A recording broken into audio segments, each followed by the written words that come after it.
Salut à tous, je m'appelle Adriana et j'ai 30 ans et je viens de Venezuela. Et ça fait 3 ans que je suis en France et justement j'ai fait des vidéos par rapport à ma vie, comment les choses que j'apprends, les choses que Dieu m'apprend. Et il y a un sujet que je trouve que c'est très important à parler, c'est justement des célibats. Expliquer un peu, moi, dans ma culture, dans mon pays, c'est un peu comme si tu arrives à un certain âge et tu n'es pas marié, et alors il y a quelque chose qui ne va pas avec toi. C'est pas très bien vu qu'une personne ait plus de 25 ans et soit pas mariée. Par exemple, moi, quand je vais chez moi, parfois, il m'appelle solterona. Solterona, c'est un mot, comme disant, c'est un mot despectif pour une personne qui est célibataire. Et parfois, ça fait mal. Ça fait mal parce que j'ai grandi quand j'avais 18 ans ou 20 ans. Je voyais que tous mes amis, ils avaient des copains et tout. Et moi, rien. Et j'ai pensé qu'il y avait quelque chose, que ça allait pas. J'ai dit, bah, soit je suis mange, soit je suis pas à la taille de quelqu'un. Et ça m'a fait poser beaucoup de questions, mais plutôt par rapport à moi-même. Et aussi, j'écoutais à l'église, par exemple, je voyais, il y avait des gens qui se fiançaient, tout le monde était content. Et les mariages, c'était super content, tout le monde était super content, mais si une personne restait célibataire, tout le monde regardait comment, tu sais, il faut prier, il faut. Je pense que tu as péché beaucoup dans ta vie, ou il y a quelque chose qui bloque, et Dieu t'écoute. Alors, il montrait les célibats comment empêcher, ou comment c'était quelque chose qui c'était pas bon.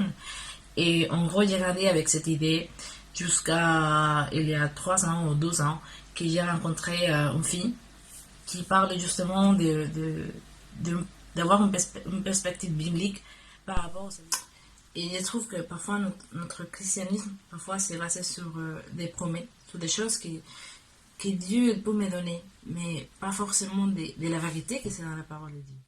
Et quand on parle d'une perspective biblique, parfois on n'aime pas l'écouter parce que on aimerait bien que Dieu dise comment j'étais promis à avoir une famille, un enfant, des enfants, et un chien, un chat, et un couple, et pour toute la vie.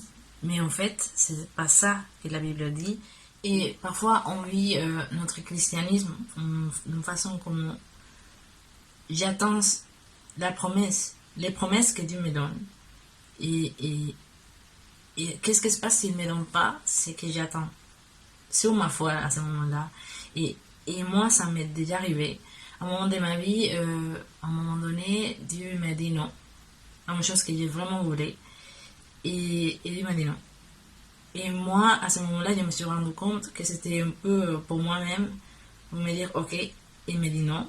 Et moi, j'ai fait tout ça, et il me dit non. Et en fait, je me suis rendu compte que c'est pas parce que je suis une bonne personne, ou parce que j'ai bien à l'église, ou parce que j'ai fait tout ça, que Dieu me doit des choses.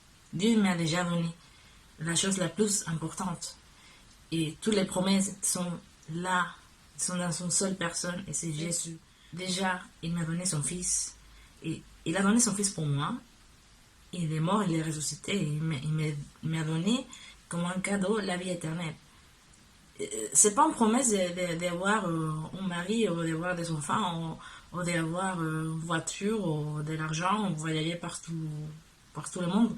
En fait, ce sont des choses que je peux vouloir. Mais c'est pas ce que Dieu m'a promis. Ce sont des choses qui sont un cadeau ou en plus, mais ce ne sont pas des choses qui sont la base des promesses. Les promesses se sont déjà accomplies en Jésus, mais pour nous, les promesses sont physiques. C'est comme, ok, Dieu, c'est toi-même, alors, et que la personne qui j'aime arrive maintenant. Oh, c'est pas ça. Si on parle de ce que la Bible dit par rapport au célibat, en 1 Corinthiens 7, Dieu dit que c'est une bonne chose. C'est pas une malédiction. Et il faut arriver à un moment dans notre vie qu'on dit, ok, si Dieu ne me donne pas cette chose-là, c'est justement parce que il connaît, il me connaît, il connaît ce qui me convient.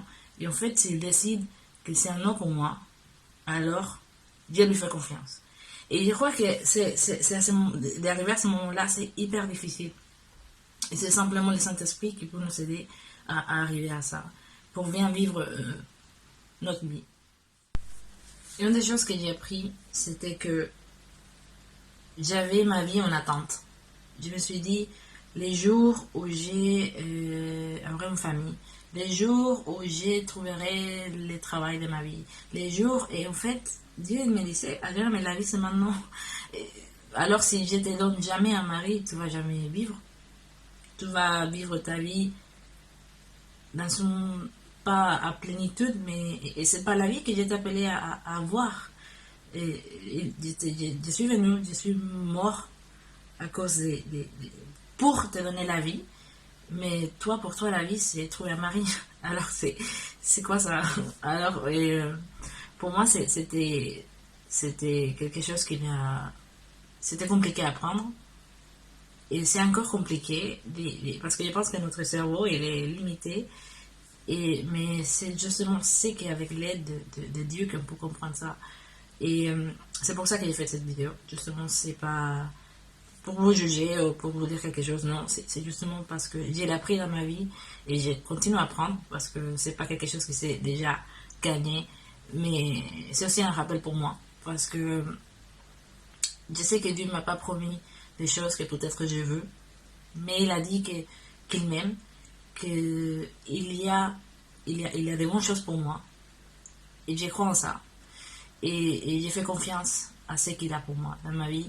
Et ce que je veux, c'est justement que ce que je suis aujourd'hui et où je suis aujourd'hui, je voulais vivre à plénitude parce qu'il m'a donné son fils. Et les autres choses, s'il décide un jour de me donner un mari, de me donner son enfant, ou des choses que je veux aussi, qui sont des bonnes choses, bah, c'est parce qu'en fait, c'était dans sa volonté et sa volonté c'est toujours parfaite.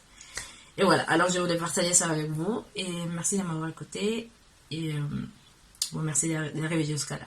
Que Dieu vous bénisse.